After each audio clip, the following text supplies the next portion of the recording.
میں قرآن پاک کی یہ آیت بما ترجمہ پڑھ رہا تھا کہ میرے ذہن میں ایک واقعہ آ گیا۔ سوچا قائرین کرام تک پہنچا دوں، اللہ تعالیٰ کے فضل سے کسی کو ہدایت نصیب ہو جائے گی۔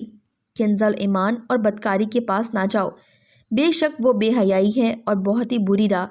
مہوش وحید والدین کی چھوٹی اور لاڈلی بیٹی تھی۔ وہ 4 بہنوں میں سب سے چھوٹی تھی، گو کہ اس کے والدین نے چاروں بیٹیوں کو اللہ تعالیٰ کی رحمت سمجھ کر خوش دلی سے قبول کیا تھا۔ آج تک انہوں نے بیٹا نہ ہونے کا رنج نہیں کیا، بلکہ لوگ جب کبھی اظہار ہمدردی ان سے کہتے کہ اللہ تعالیٰ آپ کو اولاد نرینہ عطا فرمائے تاکہ آپ کی نسل بھی آگے بڑھ سکے، تو وہ مسکرا کر کہتے نسل تو بیٹی سے بھی آگے بڑھ سکتی ہے، بلکہ کائنات کی محبوب ترین ہستی کی نسل بھی اللہ تعالیٰ نے بیٹی سے آگے بڑھائی ہے۔ میری دعا ہے کہ اللہ تعالیٰ میری بیٹیوں کو نیک سیرت بنائے۔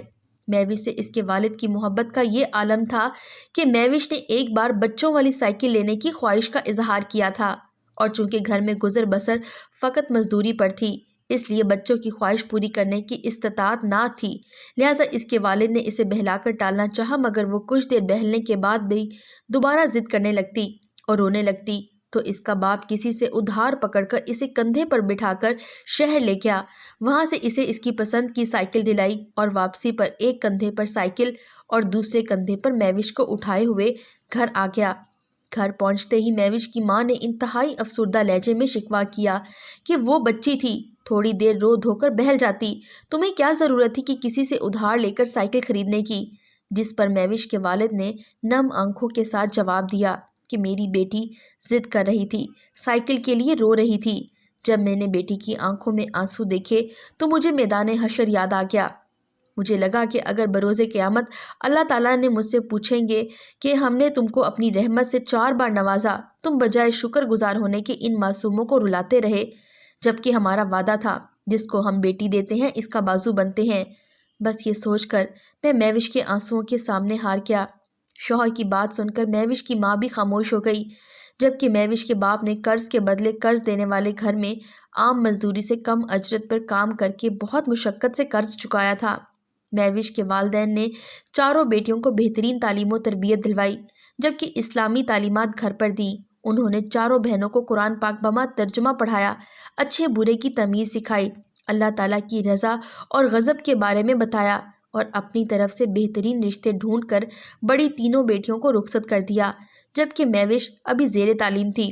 وہ کسی اچھے بر کی تلاش میں تھے تاکہ جوں ہی اس کی تعلیم مکمل ہو اسے بھی رخصت کر کے فرض ادا کر دیا جائے، مگر شاید قدرت کو کچھ اور ہی منظور تھا۔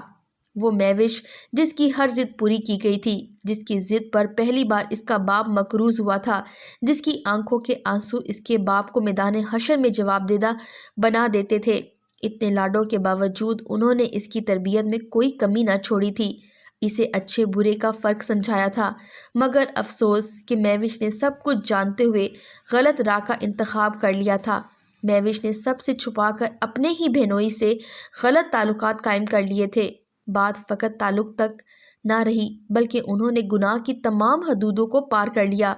قرآن پاک میں جہاں غیر محرم سے پردے کا حکم آتا ہے، جہاں بے حیائی اور برائی کے کاموں سے اجتناب کا حکم ہے، ان سب حکامات کو جانتے ہوئے بھی مہوش شیطان کے بہکاوے میں آ گئی اور اپنے ہی بہنوئی سے جسمانی تعلقات قائم کرنے کی وجہ سے امید سے ہو گئی تھی۔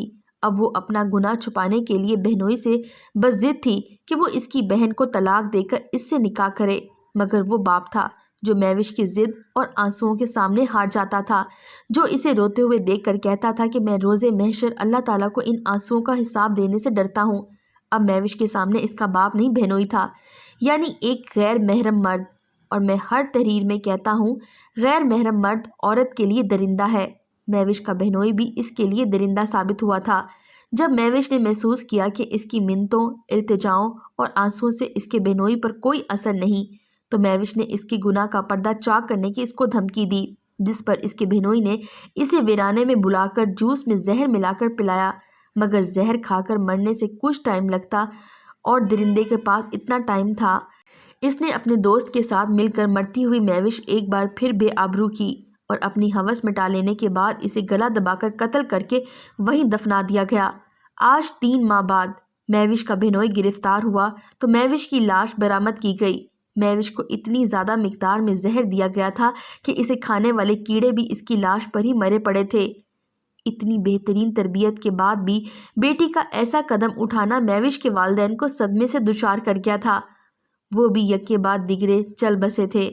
قائرین کرام، خدا را اللہ تعالیٰ کے بتائے ہوئے احکامات کی پیروی کریں، کیونکہ حدود سے تجاوز کرنے والوں کے لیے دنیا میں بھی عذاب ہے اور آخرت میں بھی۔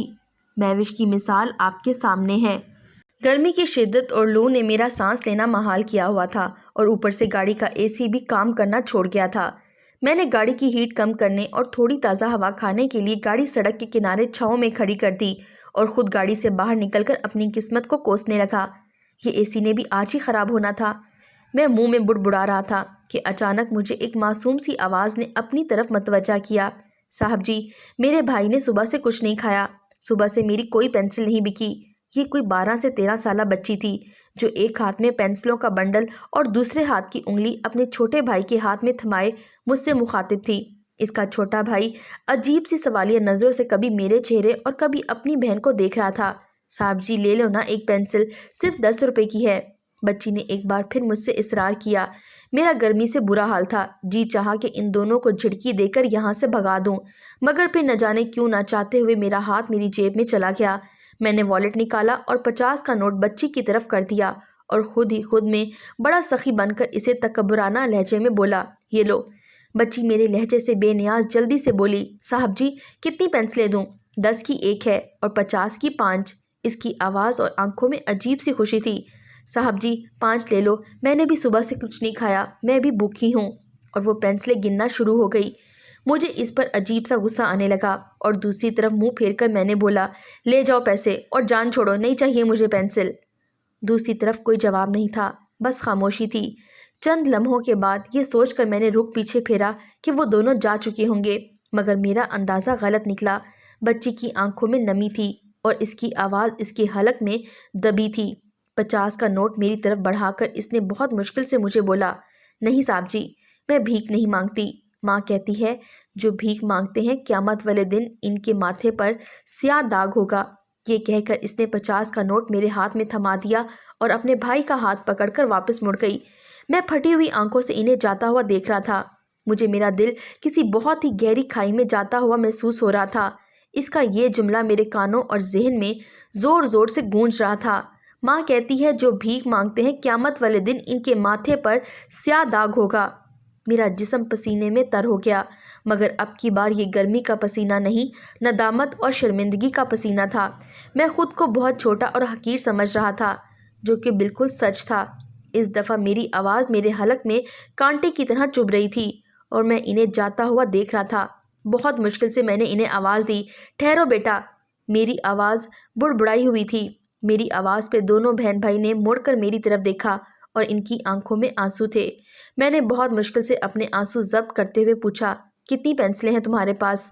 بچی نے اپنے بھائی کا ہاتھ چھوڑا اور دوڑ کر میرے قریب آ کر مجھ سے پوچھا، صاحب جی آپ ساری پینسلیں لوگے؟ اس کی آنکھوں میں عجیب سی چمک تھی۔ میں نے رخ دوسری طرف کر کے آنسو ضبط کرتے ہوئے کہا، ہاں ساری لوں گا، کتنے کی ہیں سب؟ میں اس کے سامنے رونا نہیں چاہتا تھا، مگر دوسری طرف منہ کر کے میرا ضبط ٹوٹ گیا اور آنسو میری آنکھوں سے میرے گالوں پر بہہ گئے۔ میں کن اکھیوں سے بس ایک بار اسے دیکھنا چاہتا تھا جو وہ پینسلیں گن رہی تھی۔ میرا دل چاہ رہا تھا میں بچوں کی طرح پھوٹ پھوٹ کے رہوں۔